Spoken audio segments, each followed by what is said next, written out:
আমরা কারাগারটাকে উৎপাদনমুখী করার একটা চেষ্টা করছি, যে কারণে কারাগারটাকে কারেকশনাল ইন্ডাস্ট্রিয়াল পার্ক স্থাপনের একটা প্রক্রিয়া সরকার এটাও নীতিগত সিদ্ধান্ত নিয়েছেন এবং প্রক্রিয়াটা শুরু হয়েছে। আমরা স্টেক হোল্ডারদের সাথে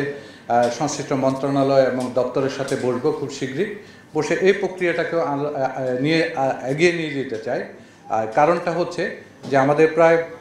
ইন অ্যান অ্যাভারেজ 70 থেকে 75 হাজার বন্দী সারা বছর আমরা এখানে হোল্ড করি কারাগারে, এবং আমাদের যে স্ট্যাটিস্টিক্স বলছে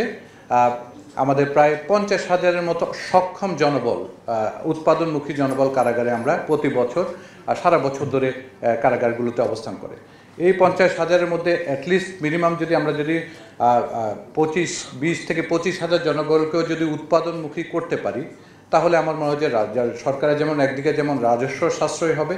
একইভাবে আমাদের ডাটা বলছে যে যারা অনেকে আছেন যারা বন্দী, বিশেষ করে যারা বন্দী হিসাবে আছেন, তারা সাধারণত পরিবারের উপার্জনক্ষম ব্যক্তিটাই কারাগারে থাকছেন, যে কারণে স্টাডি বলছে যে তাদের নিজে তো সাফার করছে, তার সাথে সাথে তার পরিবারগুলো সাফার করছে। আপনাদের দেখেছেন যে আমাদের মাননীয় উপদেষ্টা কিন্তু পরিষ্কার করে বলছেন যে যাদেরকে যদি এরকম আমরা একটা পর্যায়ে নিয়ে যেতে পারি যাতে তারা কারাগারে বসে উৎপাদনমুখী হয়ে ইভেন তাদের পরিবারের সাফারিংসটাকে কমাতে পারে। হয়তোবা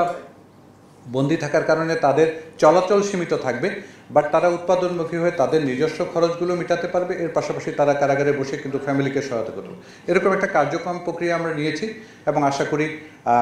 এই ক্ষেত্রে আমাদের হয়তোবা যদি সরকার চূড়ান্তভাবে অনুমোদন করেন, তাহলে আমরা সরকারি বেসরকারি ব্যবস্থাপনা এবং সহযোগিতায় এই কাজগুলো এগিয়ে নিয়ে যেতে পারবো এবং তখন হয়তোবা কারাগারগুলো একটা উৎপাদনমুখী একটা পরিবেশ সৃষ্টি হবে।